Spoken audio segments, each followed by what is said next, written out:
Welcome to the town of Walla Walla. Our streets have been bustling with activity, people going here and there.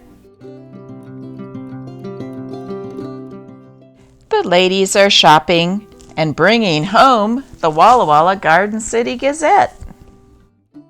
So sit right down and read this issue of the Walla Walla Garden City Gazette, April 13th, 1895. That is, if your pesky child will let you read the paper.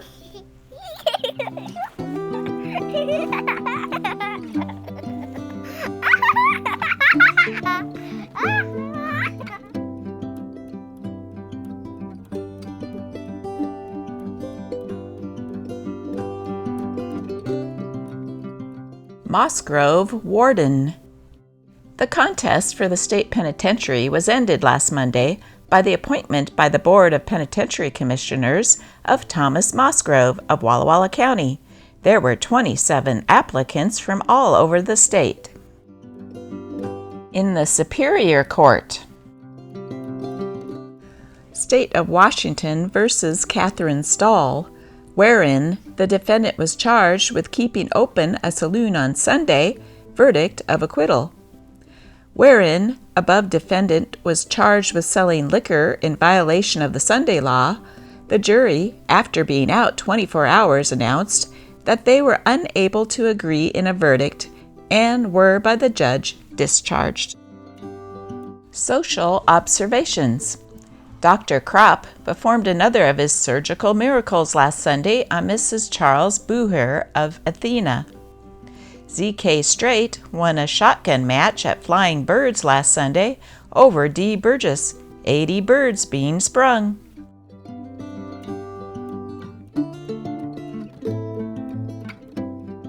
Bicycling locals.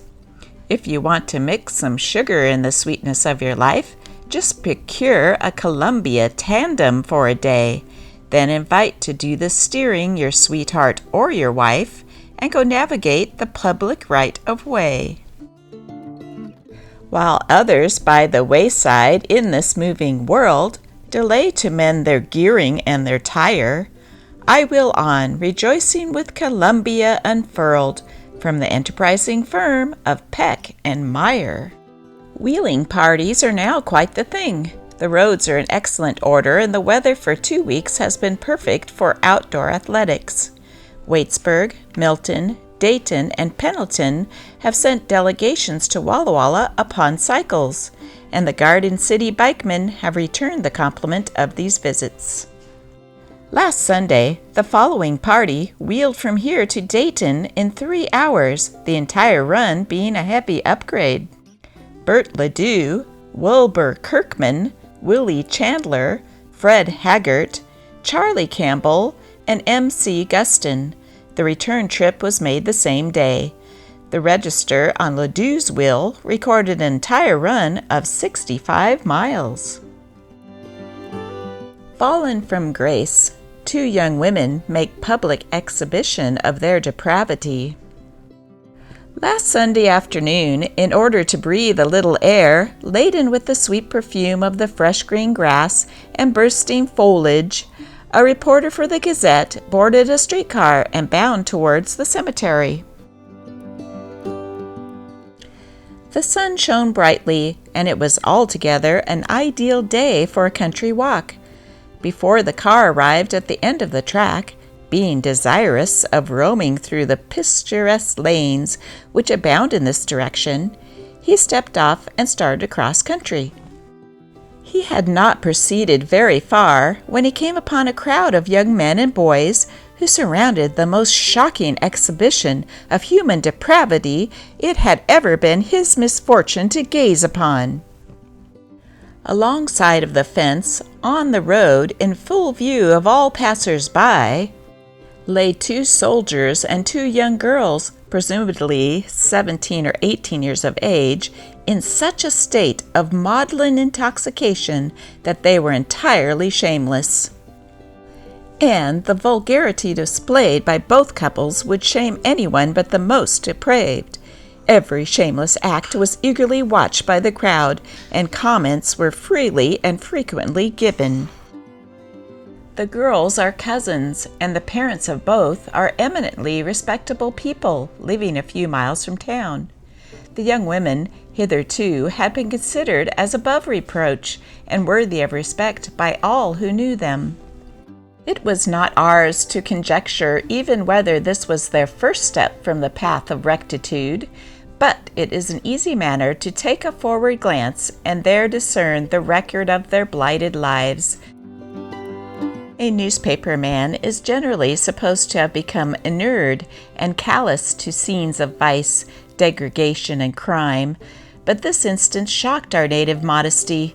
Enough said, however, and we cheerfully draw the curtain over this sad black page in the life of these depraved men and despoiled women, for the pathos of it all appeals too strongly to us, and we endeavor to banish from our thoughts the scenes to which we were unwilling witness. Ramblings. This is the spot where the shadows cool, blacken the depths of the swirling pool, and the forest resounds with a laughing call of the silvered tongue of the mimic fall. Just where a great big trout would lie, on with the best dressed, deadliest fly. So now for a lucky cast. Confound that branch, I'm fast. I had been hearing my friends talk nothing but fishing, until I began to want to fish myself.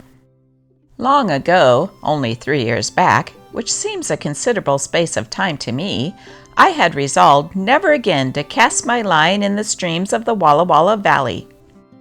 I broke my resolution not to go a-fishin' near home, and I did so one day this week. My friends had said so much of their successes and failures, and had so loudly proclaimed their intentions in committing piscatorial depredations, that I became restless to renew the acquaintance of my boyhood haunts, to live a few hours in the scenes which they had been describing.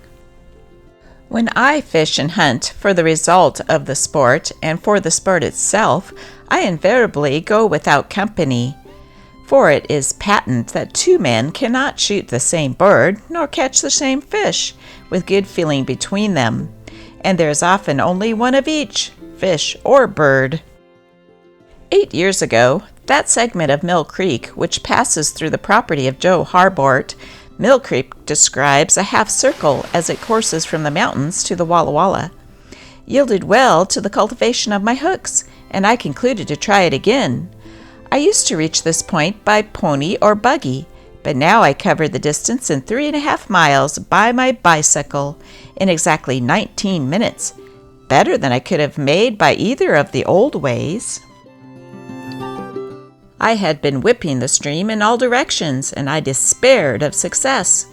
Turn back without a trial I could not, and without fish I dare not, for the adieu of my wife had been, "You need not come home till your basket is full of trout." If the worst must come, I had money in my pockets, and I might run across the small boy who had arrived early and captured a string. I felt that I had at stake, besides an appetite for broiled trout, a reputation as an accomplished son of Walton at home, and among my acquaintances who might hear of my excursion. I would take back a basket of fish if I had to catch them with dollars and cents. I came to a very small branch that led off from the main waterway. Thinking that this might have been passed as unworthy of notice by the other anglers, I followed it, and soon discovered to my surmise was correct. In this, I found that the trout had schooled in large, deep holes, well protected by overhanging banks and fallen trees. While in these places, I practiced the unscientific and unsportsmanlike method of casting a plain baited hook. I had to employ all the skill I could muster to land the bait in the proper place, and to withdraw the captive fish before it could tangle my line in the roots and branches. Having filled my basket with 55 beautiful trout, I made for Green Riffle's country residence, where I had stored my wheel. I pedaled home in a few minutes, feeling young and gay once more. I met my wife with an honest basket of trout caught, with my own line, and now I shall not fear criticism from her when I leave my business to go angling again. Royalty denied its rule. The people of this county are well acquainted with Paul Showaway to recognize him when they see him. Paul spends a large portion of his time in town and transacts business for his fellow racemen who deal with the white man. He also acts as an advisor between Indians dealing with one another. The common remark is that Paul Showaway is the finest-looking Indian on the reserve. Young Chief now stands as the head of the Cayuse Nation. At least he claims to be the chief. This claim is based on false foundations, for Young Chief is not the hereditary chief. This honor belongs to Paul Showaway. Paul was asked the other day if it was true that he claims the hereditary chiefship of the Cayuses. He replied with dignity, "My wise father ruled my people. He grew old. Another stole the place of chief. I am the rightful chief, and someday, pretty soon, I shall go and stand ahead of all the Cayuse Nation and be their chief. It is my right, and the white man says the right must prevail. If the right does prevail, Showaway will be the head of the Cayuse Council and sit with Chief Poe of the Umatillas and Chief No Shirt of the Walla Wallas." A great offer! To new subscribers and to old subscribers who will renew their subscriptions for the coming year, we make this special offer. For $2 in advance, we will send you the Gazette for 1 year and the Portland Weekly Oregonian for 1 year. By taking these two papers, you get the local news of the Walla Walla County and all the news of the world, both by Associated Press.